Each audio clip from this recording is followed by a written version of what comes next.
Today, we're going to talk to an agent who generates 300 leads a month by spending $0. Stay tuned. This episode of Keeping It Real is brought to you by Real Geeks. How many homes are you going to sell this year? Do you have the right tools? Is your website turning soft leads into interested buyers? Are you spending money on leads that aren't converting? Well, Real Geeks is your solution. Find out why agents across the country choose Real Geeks as their technology partner. Real Geeks was created by an agent for agents. They pride themselves on delivering a sales and marketing solution so that you can easily generate more business. Their agent websites are fast and built for lead conversion with a smooth search experience for your visitors. Real Geeks also includes an easy-to-use agent CRM. So once a lead signs up on your website, you can track their interest and have great follow-up conversations. Real Geeks is loaded with a ton of marketing tools to nurture your leads and increase brand awareness. Visit realgeeks.com/keepingitrealpod and find out why realtors come to Real Geeks to generate more business. Again, visit realgeeks.com/keepingitrealpod. And now, onto our show. This episode of Keeping It Real is brought to you by Apply Design. Welcome to a revolution in real estate presentation brought to you by Apply Design, the leading virtual staging solution tailored for forward-thinking realtors. Now, in today's fast-paced market, making a lasting impression is everything. With Apply Design, you unlock the full potential of every listing, transforming empty spaces into stunning, buyer-attracting homes, all with just a few clicks and in just a few minutes. Choose their DIY staging, available for as low as $7 per image, or save time with their auto staging feature for as low as $10.50 per image. Plus, experience their service firsthand with a trial image absolutely free. Their intuitive platform empowers you to bring visions to life, ensuring your listings stand out, captivate, and sell. And for listeners of Keeping It Real, Apply Design is offering an exclusive 15% off your first purchase. Simply use the code REAL24, that's REAL24, at checkout. Elevate your listings, enchant your clients, and achieve faster sales with Apply Design.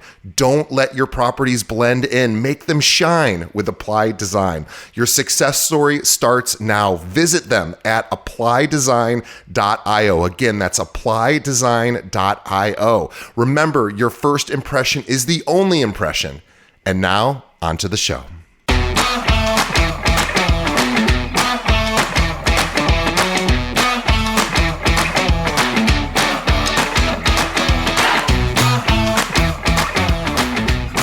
Hello and welcome to another episode of Keeping It Real, the largest podcast made by real estate agents and for real estate agents.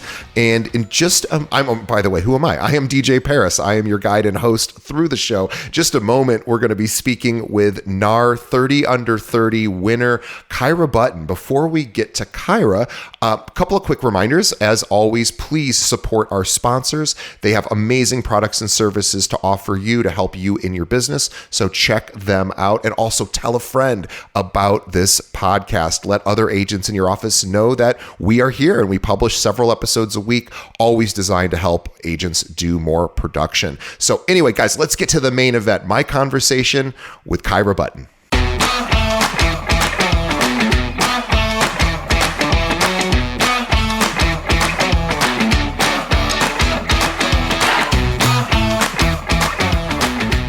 Today, my guest on the show is Caira Button with Compass here in Chicago. Let me tell you a little bit more about Caira. Now, Caira moved to Chicago in 2019, knew absolutely nothing about this city. She quickly fell in love and was excited to share this love of Chicago with her followers on YouTube. Caira quickly was getting reached out to from followers asking where they should live. So she had started a YouTube channel, and we'll talk about that in a moment. But this actually got her a lot of attention. And so people who were following her started asking her where they should live, what neighborhood she recommended. She decided to, why not, go get a real estate license. And she didn't just go get a real estate license. In the last 3.5 years, her career has really impressively taken off. It's allowed her to grow a team, have her husband quit his job in finance, and be part, and maybe most impressively, of the National Association of Realtors 30 Under 30 class of 2023. Please, everyone, check out what Caira is doing. In particular, I want you to go to two places, YouTube and Instagram. We will have links to this in our show notes, but you can find her Caira Button, CAIRA BUTTON. You can find her at both places. Caira Button. We'll again have links in the show notes. Caira, welcome to the show. Thank you so much for having me. I'm excited to be here. I'm excited because I don't know you yet, and this is really exciting. I love talking to local agents, people that are in the same area that I'm at, but that I haven't met, who are really coming up through the ranks and doing some very impressive things. And I love the way that you have built your business. And we'll get to that. And I really want to start at the beginning of moving here in 2019. What was the initial plan and how did it change? Yeah, so when I moved here, I had been working a 9 to 5 job. I moved from Phoenix, Arizona, and that job at the time wouldn't let me work remote. And so I had already had my YouTube channel going for about 2 years, and it was really just like a passion project. I don't want to call it a hobby because I took it really seriously, but I had been putting in time into that. And so when I moved and I knew I couldn't keep that same job, I was like, all right, let's give myself 1 year to really dive into YouTube as much as possible and work as many side hustles as I need to kind of stay afloat and see where I'm at after a year. If I feel like it hasn't been successful, I can always go back and get another 9 to 5 job again, but let's just see kind of what happens.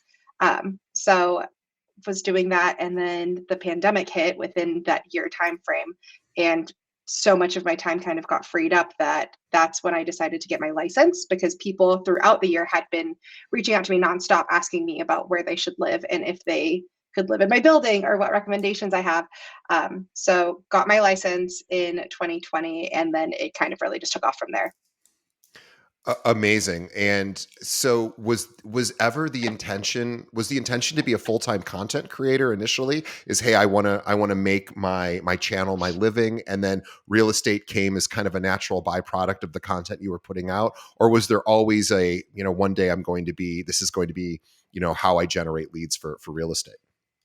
No, yeah, I think that's what's different about my story compared to most agents who have strong social platforms. I did not build my YouTube channel for real estate whatsoever. Like, that came out of nowhere for me. Um, I don't know if I was doing it to one day try and be a full-time content creator. I mean, I would have loved it, but really it was just, I've always loved video. I've always loved video editing, and I am a busybody. I don't do good relaxing. So when I was working a 9 to 5 and I had all this free time, it was just a really natural transition for me to start something like this on the side. But real estate being a byproduct of my social platforms has been like the absolute best surprise and like win-win ever, because the two pour into each other so much that I feel like I'm able to work both of my passions and make it my full-time career now. Yeah, you get to be super creative with the content that you put out there, and you also get to generate business on the real estate side, which, let's face it, the hardest part of this job is finding clients. And so Mhm. you get to do the thing that you love, which is content creation and showing off parts of your life, and then also be able to have it funnel into a different career in real estate, which is a really unique and amazing proposition. And I'm curious about marketing. So because you have put so much time and energy into your YouTube channel, growing your subscriber base, your view count, do you do any other marketing for your real estate business? Or does literally, I mean, obviously, I can see, of course, from existing clients, you may get referrals, but I mean, just finding new people. Are they finding you mostly through YouTube, or are you doing other things, more traditional marketing methods for real estate as well? I am 100% social media based for marketing. I do not do Amazing. anything else. And I really like that aspect of it. I do get a lot of referrals from previous clients and whatnot, but I love having socials be my primary marketing platform, because when I do work with clients, some clients have only watched a video or two, but some clients have come and watched. I have hundreds of videos up and they've seen a ton of them. And these people already have a embedded sense of trust in me because they feel like they've spent that time with me already. So socials is my bread and butter. I absolutely love having that be my primary marketing source. I am so impressed with that. That is a very difficult thing to do. And we should also mention that, and I haven't asked Caira about this, so I'm very excited to ask her about it. But we've had several of these people on our show before, where there are some YouTubers or Twitch people or just people doing video content creation who have made their entire career just referring agents. So they build this big channel up on Instagram or YouTube, TikTok, wherever. And then they're getting referrals from all over the country sometimes, depending on what their focus is of their show. And then they end up being able to say, oh, I don't practice in Texas, but I have an agent down there that I can refer to.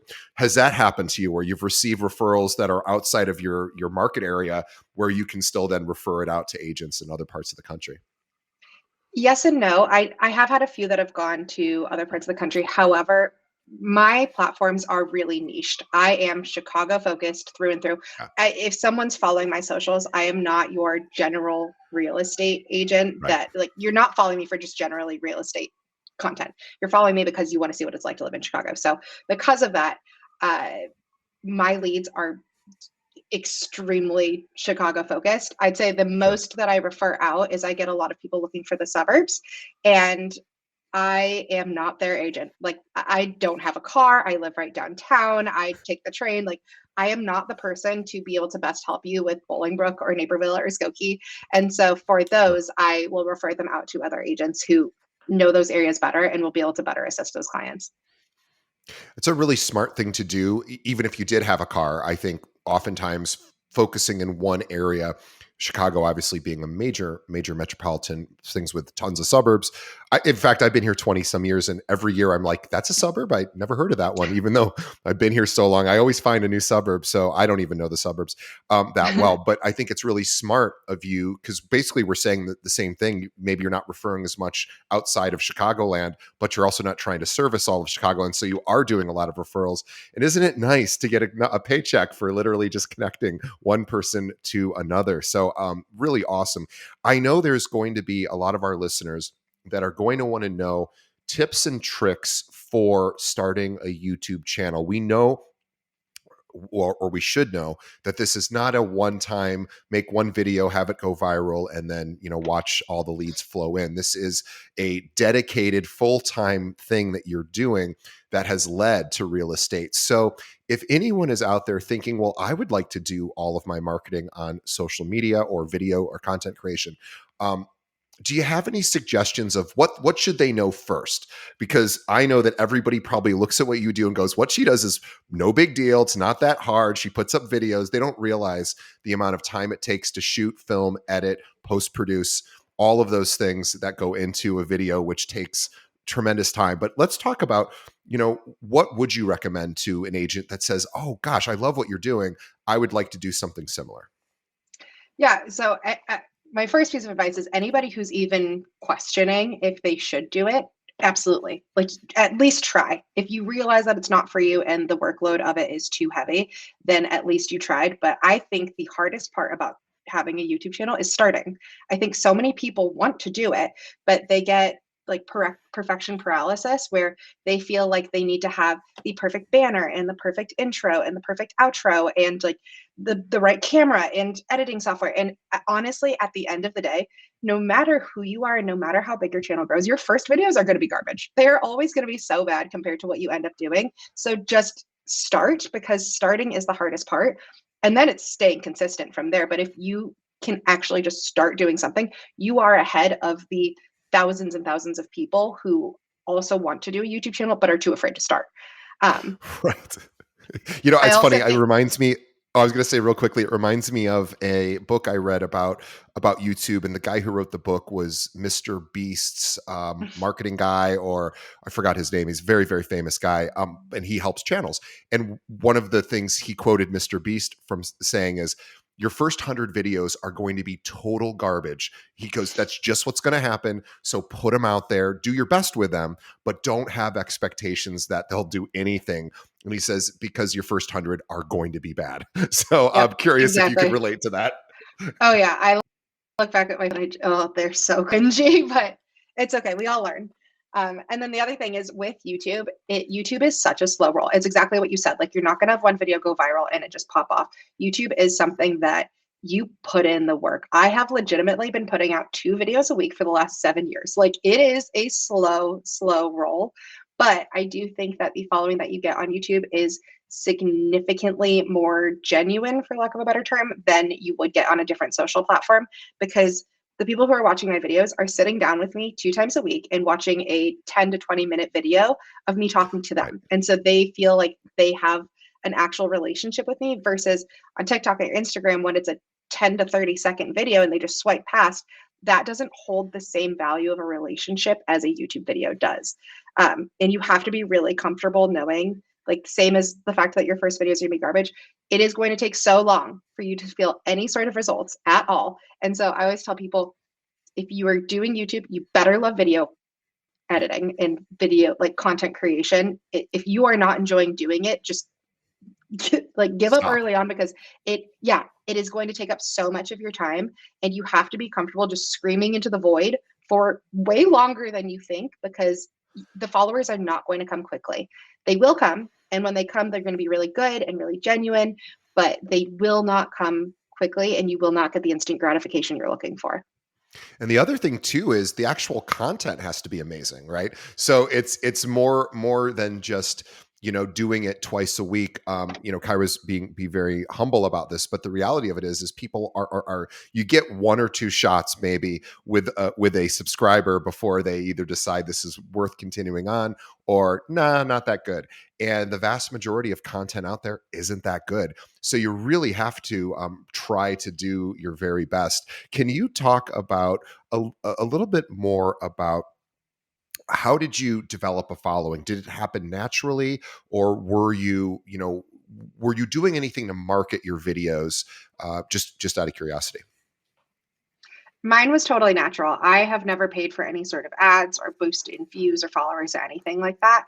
Um, I don't know why I'm so inherently against it. And I have so many people who are like, no, you should pay to promote your videos. And I'm like, I just can't. It feels icky and unnatural to me.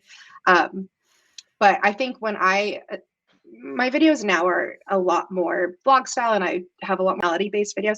But my first probably 100, if not 200 videos were all strictly educational. It was that uh, I was providing education to the consumer to make them want to continue watching. My first 100 or 200 videos were all studio apartment living based, and then morphed into me moving to Chicago. And I knew if I try and start a platform and I come out there just being like, hi, I'm Caira, you should follow me because I'm fun and you like me, no one's going to care. People will care if I teach them something and they feel like they are getting value from these videos. And so it took a long time for me to feel like I had grown that base to be able to introduce more of my personality and make them a little bit more lifestyle. Do you ever feel, or did you ever feel at any point when you started doing educational videos that, gosh, I really don't know enough to do this, or I feel there's a little bit of that, I'm a fraud. I only know so much. I know that as a common experience for people who, when they're asked to speak on a topic or maybe do a video, a lot of times it's like, oh, I'm not, I don't, there's insecurity around that. I'm curious if you ever dealt with that. Nope, not at all. But I think because I'm sure a lot of the people you talk to who have YouTube channels are so real estate based that if I was doing videos that were strictly on real estate, yeah, I would feel that way, because there's always going to be somebody who knows more than me out there. But the videos I was creating were things like how to organize a tiny kitchen, um, top tips for living in a studio apartment, like where do you put your broom when you are living in 400 square feet, things like that. And so I knew that that content didn't exist, because when I was moving into studios or into small spaces, I was trying to go to YouTube to find this content, and it was not out there. And so I knew, Yeah. in me making it, no, I am not the most experienced studio apartment liver that's ever existed, but I'm doing it right now. And I have learned through the process things that someone who's going to be moving out for the first time wouldn't know yet. And I can make their lives a little bit easier. Yeah, and what's cool about doing things like that is you can also show mistakes where you're like, I thought this was going to work and it didn't, so now I'm doing this instead. Whereas in real estate, I think we oftentimes don't want to share certain mistakes. There's a fear around, I want my clients to see me as this competent professional. But when you're showing personal things, I think it's really cool that we relate, I believe, relate more to imperfection than perfection. And I'm sorry, I want to go back to something you just said. Um, about this is really it's really good timing because this weekend I was looking for a video. I have a rather large pantry, or at least large in my mind, for a condo, and I have no idea how to organize it. I really don't. I have bins. I bought like a ton of bins, and you know then I don't really know what to do from there. So I was looking on. I just want a system. I want somebody to say, Mhm. you put all of this in this bin, and you buy 25 bins, and each bin does this, and you get a little label maker or whatever. I don't want to figure that all out. I want to go to YouTube. I'm going to do that search. In fact, my assistant is looking for those right now, funny enough, because I am looking for this. Now, a realtor could easily provide this content, and you probably have already provided this a similar content. But this is stuff that the thing about YouTube that people forget is it's a search engine first and foremost. It's a search engine that returns videos, no different than Google. It's just all on their platform, of course. So it's the same idea. So if we think about what are people looking for, or what am I looking on YouTube for, and what does the content look like when I search for it? Oh, I could do better than that, that kind of Mhm. thing. And do you ever do research on when you're about to do a video? Has anyone ever done this particular topic? Just curious on how you do your research for deciding what the next video might be. I definitely used to do that a lot more when I first started. I also think YouTube was significantly less saturated when I first started. At this point, I just let inspiration guide me on what am I feeling, what's a topic that's new and interesting to me, or something that I've recently learned that I feel like sharing. But it is exactly what you said it is. YouTube is a search engine, and people are looking to have information very easily spoon fed to them. And I think when doing topics like a pantry organization, it not that many people are going to, or less people are going to YouTube looking for how to buy a house, and more people are looking at YouTube on what to do with it, or inspiration, or things like that. And for me to be able to provide that type of content and then be like, and by the way, if you are in the Chicago area or looking to buy or anything like that, I am licensed and here to help. It's a really easy transition that doesn't feel salesy to me at all. Yeah, I agree. I think it's value, leading with value seems to be the key to social media content creation in general, whether it's video, image based, or text based. What do clients look for, and how do you serve them their answers to the questions that maybe they don't even know yet that they have, or that they're currently searching for. And things like organizing a pantry in a small apartment is obviously one, because probably everyone's lived in a small apartment at one point, or is currently living in a small apartment, and of course needs to figure things like this out. I'm curious too, how much of your content is about you and sort of your own personal life versus the business life, the real estate side. Do you just sort of marry them together? Do you separate them? How do you sort of navigate that?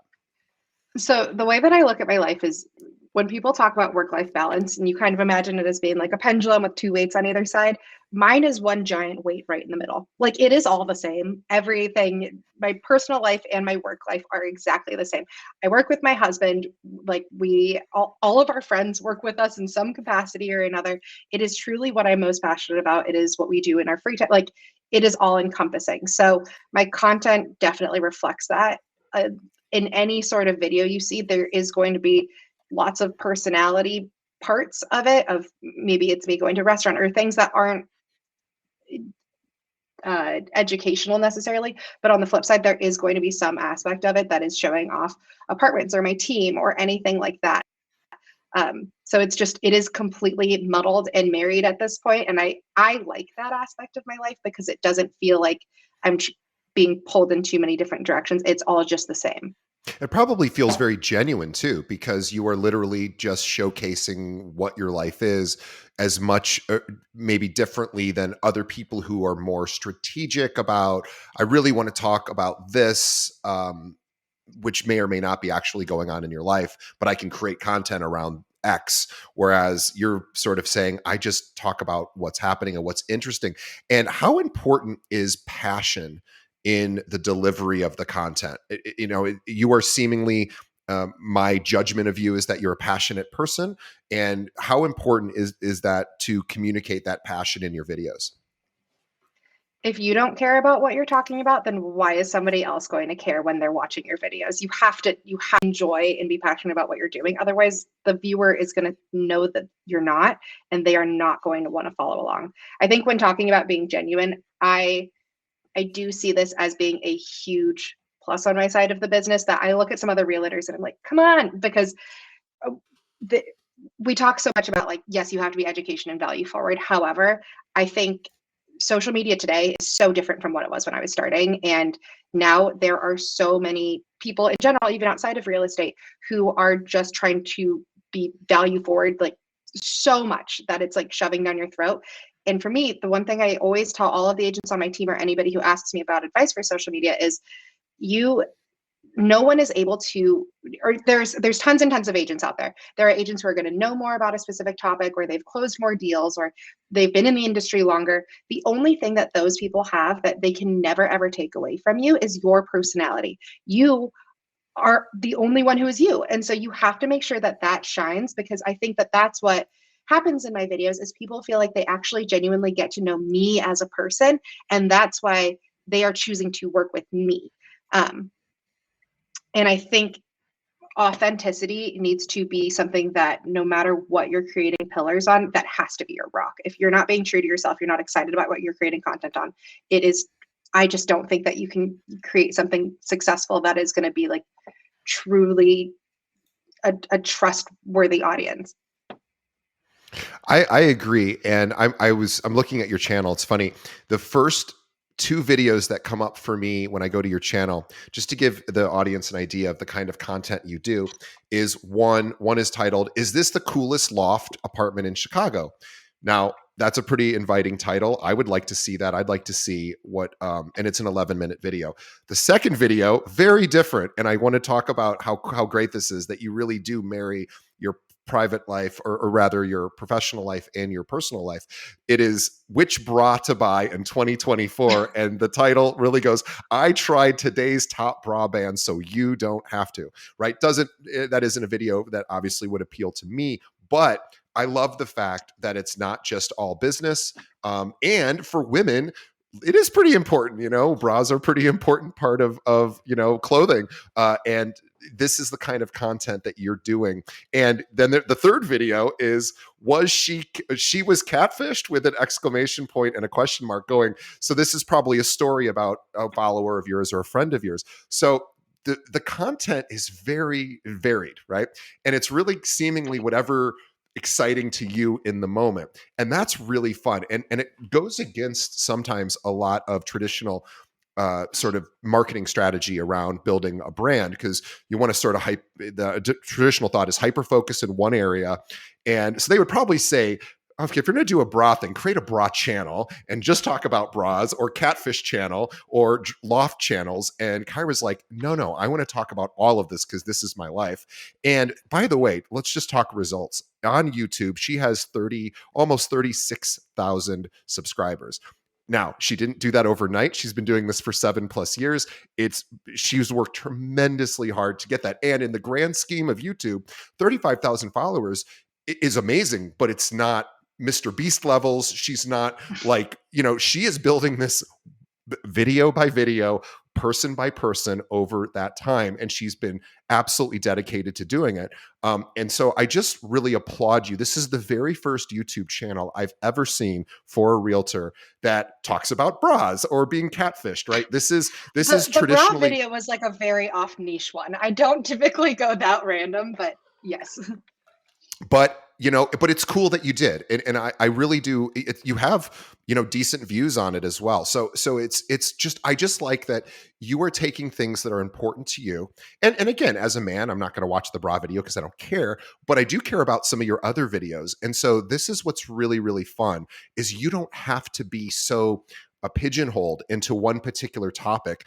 And again, yes, I understand the vast majority of your videos are, around real estate. and sort of your life. But I just love the fact that you're willing to do other things. And YouTube actually recommended that one. Maybe that says more about me than it does about you. But I do love the fact that you're willing to sort of step outside of the traditional norms. Now, when it comes to editing a video, let's say your average video is 5 to 12 minutes, somewhere in that neighborhood.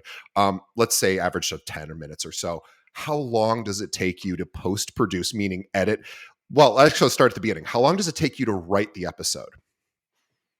Write the script? Do you write like a general script, or do you wing it? I wing it. I do not do well scripted. If you try and get me to read a script, I will sound like a robot. I wish I didn't, but it just comes off super unnatural to me. I do much better. Like, I'll note my topic. I might have a couple bullet points written down of what I know I'm going to talk about, but it's very much like me talking to a camera as if I'm sending like a voice recording to one of my best friends. And I think that sets the tone a lot differently. So the actual writing of the episode is pretty quick. You get a few bullet points. You sort of get an idea of what you want to talk about, but it's not a lengthy process. Then you shoot the video. Now, again, videos can take different amounts of time depending on what you're shooting. But in general, how long does it take you to shoot a 10-minute video? I do two different types. I do vlogs where it's out and about. We're off doing things. That we probably have, I don't know, maybe an hour's worth of footage that we chop up from the whole day. We film all of our vlogs on 2 cameras. I've got like a vlog style camera, so that way I can be mic forward and talk more. And then my husband's following me around with our bigger camera to be able to catch like all of the nice, pretty shots. He has a much more artistic eye than I do. It's probably about an hour total of content, even though we filmed it throughout the course of a whole day. The other type of video is like a sit down chat style video. That could be something where I'm talking on a specific topic, or I'm showcasing videos of different apartments that have hit the market or something like that. Those usually, I would say, take me somewhere between 20 to 30 minutes to film. And then editing wise, vlogs definitely take longer. I do not edit any of my videos anymore. My husband does it. He works with me full time, and like I said, much more creative than I am. His video editing skills are much better than mine are. But I was editing all of my own videos for 5 years. But the sit down videos, I would say he can probably bust one of those out in like 4 hours, whereas the vlog style videos probably 8. Right. So we're talking really, if I guess altogether, depending on the whether you're sort of doing your vlog or out and about, 4 to 10 hours maybe of work. Mm-hmm. So this is and you do 2 of those a week, you're looking at, that's a part-time sort of responsibility on top, of course, of your real estate business that you're also involved in. I wanted to ask about live videos, because I know you used to do a lot of live videos on YouTube. I know you had a cooking channel, or not a channel, but a cooking sort of focus. Mm-hmm. What is your feelings on live videos? Because those would, of course, not be as produced, or I guess you could post produce them afterwards. But do you find success with live videos? Do you like them? Do you not like them? What advice would you have for somebody about those? I absolutely loved them for the time. I was cooking live 2 times a week during the pandemic, and I called it cooking with Kai. By the way, cooking live is not an easy thing to do.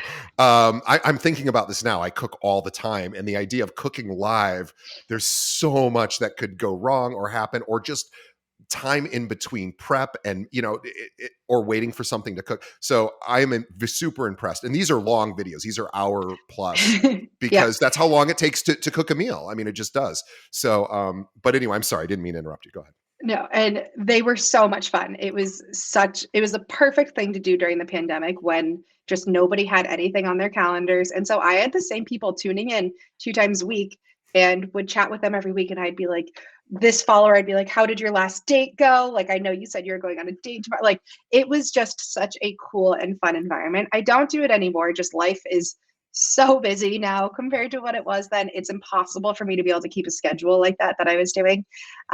And for the people following along, same for them. They also can't dedicate 2 of their nights a week to be able to do it. So it was perfect for then. Live videos, I think if it wasn't for that scenario, it's not something that I lean into as much. But it was so much fun when I did.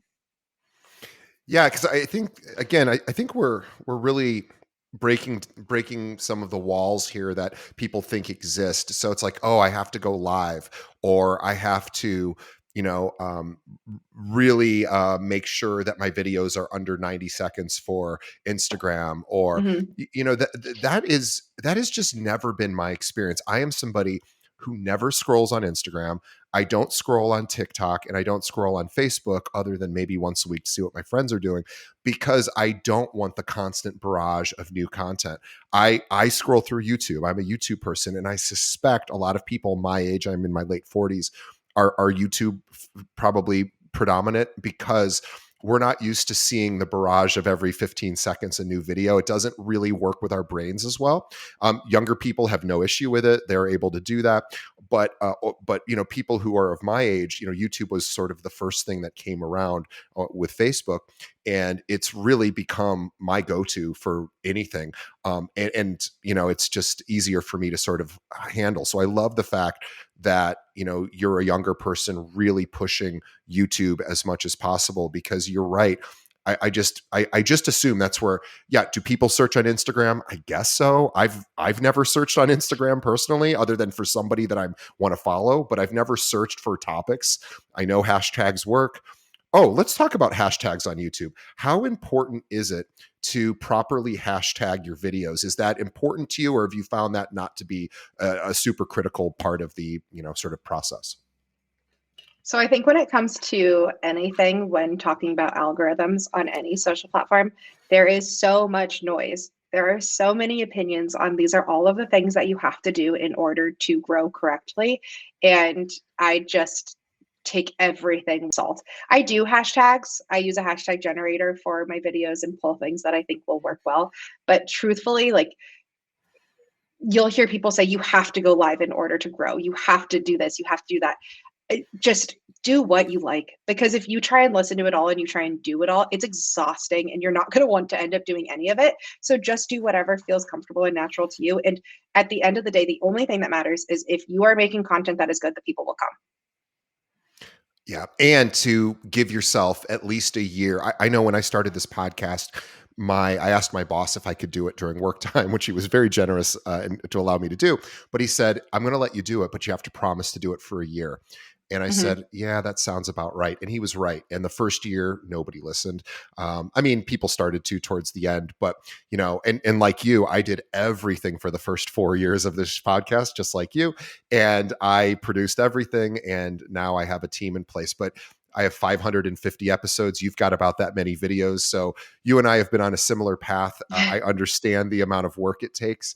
But when people say like, wow, you know, your show is so good, and I don't mean that to compliment myself, because I don't think of it as a compliment. I mean, I appreciate when people are complimentary, but I go, the reality of it is nobody sticks around 4 or 5 years to do it, and Mhm. if you do that, you're likely to get better at it as you go. And I don't think I'm a good podcaster. I don't, honestly, I don't. I just think I'm okay at it. But really, you guys are the star of the show. But I just wanted to make this point that this doesn't happen overnight. I know we've already Mhm. said that. You know, Caira's done almost, you know, she's coming up on 600 videos. I'm coming up on 600 episodes.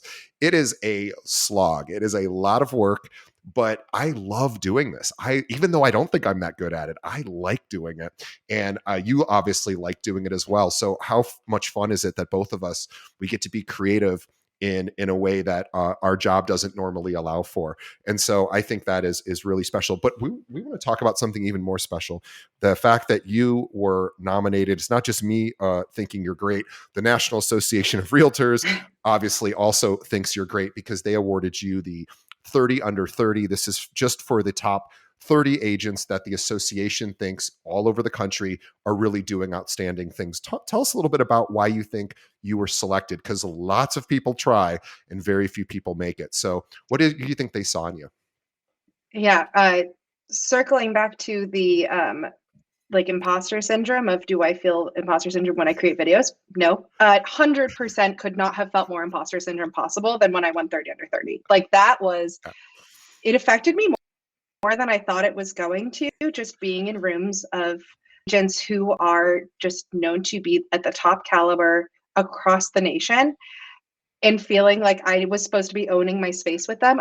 It was one of the weirder experiences in my whole career of just feeling so like, are you all sure? Like, are you sure you picked me? It was, I'd never felt that way before. Um, I am absolutely stinking honored to be a part of 30 Under 30. It is truly the best community that I could have imagined. It has made me love my job even more. And I didn't think it was actually going to have as big of an impact on me as it did. Just being able to network with these other agents and learn from them and be able to be a part of this community is really incredible. So very, very grateful and incredibly humbled and really excited to see who the class is for this year. Yeah. Have you thought about doing a video talk, and maybe you have done this, about how it felt kind of awkward in a good way that you struggled even receiving this, thinking that, because that's something that a lot of realtors could relate to. And again, I know your audience aren't realtors, but it is something that I think is important to share, that sometimes when we get these accolades, it can feel a little weird, and that's okay, because that's just a normal part of the process. And I think just about every agent I've ever had on the show does not think they're the smartest, best, or whatever, even though their resume would suggest that they are in the very top, just like you. But let's talk about your team, because not only did you win the National Association of Realtors 30 Under 30 for last year, you have also built a team, which I know maybe one or two other agents that have done this in their 20s. So tell us a little bit about why the team and how that team's helping you sort of even grow beyond what you could do on your own. Yeah, so I previously was a co-lead on a team, and that was an absolutely incredible experience. I don't think I would be where I'm at in my career if it wasn't for being able to do that first. I just learned so much.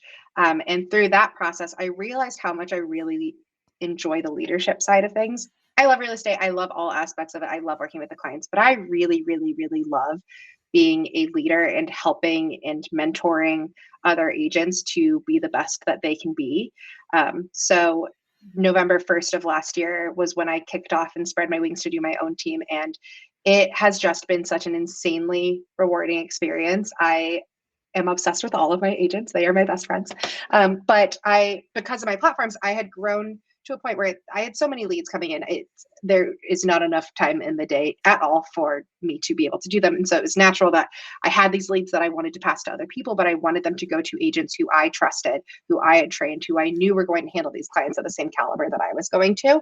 So that's kind of what sparked the team initially. But now it's just made for such an incredible community for us, because real estate as a really isolating business. For people who are solo agents and you are just out here slinging deals and things, you don't have the camaraderie often that you would get in a normal salaried job. And so I love that I'm able to create this environment which is super supportive, and we all really get along and enjoy being around each other and can also lean on each other during hard times. And it is just easily one of my favorite aspects of what I do. Yeah, it seems to really come across in your energy and personality that you really started your business providing entertainment and value, and that was really not the way that most people start. I think most people start in real estate with a focus on mastering the market and getting out there and meeting people and doing more traditional sort of ways of growing. And of course, you did all of those things too. But the idea that you led with content, and I think back to the passion part, the passion is going to get you through 500 videos. But if you don't love that part of it, you're just not. It's like when people try cold calling. It's like, if you don't like cold calling, give it a couple of days and then you'll see whether you like it or not. And if you don't like it, you're not going to be able to force yourself likely to do it on a regular basis. It's just, if you're not into it, you're not into it. Most people don't like cold calling, of course. And most people aren't going to like making videos either, because the making the video part is the fun part. It's all of the pre and post work that actually is the digging ditch part of being a content creator. But try it and see what you like and what you don't like, I guess, because if you can just be passionate about it, that's going to keep you going, in your case for 7+ years, building a very, very healthy subscriber base who is excited to see. Now, do you cross post your videos on other channels. Like Facebook, you can do longer form video. Of course, you can on Instagram now too. TikTok allows for a certain length. Or are you strictly focused on YouTube? Strictly focused on YouTube. I do cross promote some of my shorter videos, like my reels will be on TikTok, and Sure. sometimes, depending on what they are, I'll put them as a YouTube short as well. But as far as my long form videos go, YouTube's my baby. She's tried and true. Everyone talks about you're fighting the algorithm on Instagram and TikTok, and you've got to learn how to keep up with the newest trends and everything. YouTube, I feel like it's just steady. If you put it out Yeah. there, if it's good content, it's going to do well. And I don't feel like I have to play all of the games of it. And so I just sticking with what I know, and it's worked well for me up to this point. One last question. If you know this, what would be a video that you made years ago that has still generated a lead recently? Because that's what's great about YouTube is things really do live forever. They don't so much live forever on other social channels necessarily, but are you still getting leads from old videos? And do you have a story of like one that's from, longer ago than you would expect? Yeah, all the time. I get lots of leads from my 2019 era, 2019, 2020. I have a lot of videos then about when we first moved to Chicago. And those videos are some of my top producing videos still, just because I have so many people who are looking to move cross country. They don't know what it's like here. And if you Google how to move to Chicago or something along those lines, my videos will pop up. And so those generate for me often. I'll hop on calls with new clients. They'll be like, I know this is probably weird, but I found you from YouTube. And I'm like, you and everybody else, baby. That's where everyone comes from. But I think that is one of the other great parts of YouTube is it is so much more evergreen than another platform. Other platforms, your videos you keep posting, that video will be 300 posts deep. You're not going to find it again. But YouTube videos, they're searchable. You will. And one last question. I forgot. I had one more. How many leads if you were to estimate, do you think you'll get this year, real estate leads strictly from your YouTube videos? Just whatever number you think would make sense. I pulled it a couple of months ago, and on average, I was pulling in about 300 warm leads a month. Okay, well, let's all take a moment to to push our jaws back into our mouth, because I was not expecting that. You just got me off base. That is absolutely incredible. Now, again, it didn't happen overnight. Took her 7 years. So want to make sure we're not suggesting to anyone that they can get 300 leads a month right away. But wow. And keep in mind, majority of these leads are rental leads. I do get a decent amount of sale leads as well, but I was strictly a leasing agent for 2 years. Sure. So majority of these leads are rental leads. But yeah, I think if just when people are looking to move to the city, a majority of my leads also are people who are brand new. And so they're finding the value in me teaching them about what it's like to be in Chicago. And then bonus, I can also help them find an apartment. Well, and everybody, I don't know if everybody, almost everybody, I would love to know the statistic of what percentage of people who own a house used to rent in this country. Mm-hmm. It's got to be in the high 90s. So what you're doing is quite brilliant, because not only are you helping people find apartments right now, and I encourage people to really consider doing it on the rental side for YouTube content, because this is oftentimes neglected, ignored by realtors. They obviously are looking for sales listings and buyers, but they're not always thinking about renters. And pretty much everyone that owns used to rent. So Caira has really amazing things. So yeah, she's getting rental leads that are likely a good percentage of them are going to turn into buyers in the next year or two. So what she's really doing is quite brilliant, because she's setting herself up to be their person from day one, and getting paid on the rentals, and then going 10 months in when they have 2 months left on their lease. Hey, by the way, what are you thinking about for next year? Do you want to let's talk about maybe buying, or do you just want to move to another apartment? I can help you do either. So obviously I know you're doing all of that. And so you are building one of the great databases of any realtor I've ever talked to. So congratulations on that. I'm so excited to continue to watch your growth, Caira. And I want to encourage everyone else to do the same. You will get ideas from watching her content, and you will get an idea of what works and what doesn't follow her on Instagram, follow her specifically on YouTube, watch the content she's making, and think about how you could integrate a portion of that into your own business. And she'll be a great level of inspiration for you.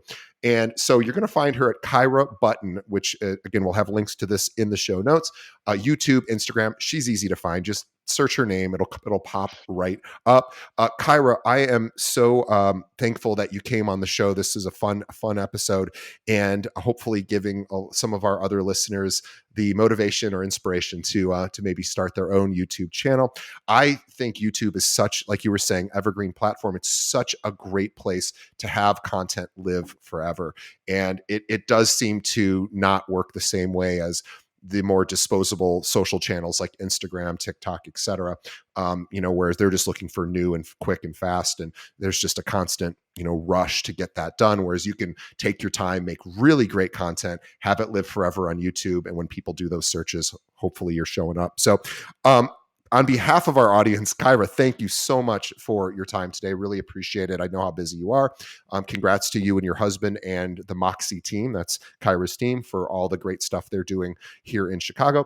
And also on behalf of Caira and myself, I want to thank the audience for making it all the way to the end of this episode. What can you do to help us? Just a couple of quick things. One, tell a friend about this episode.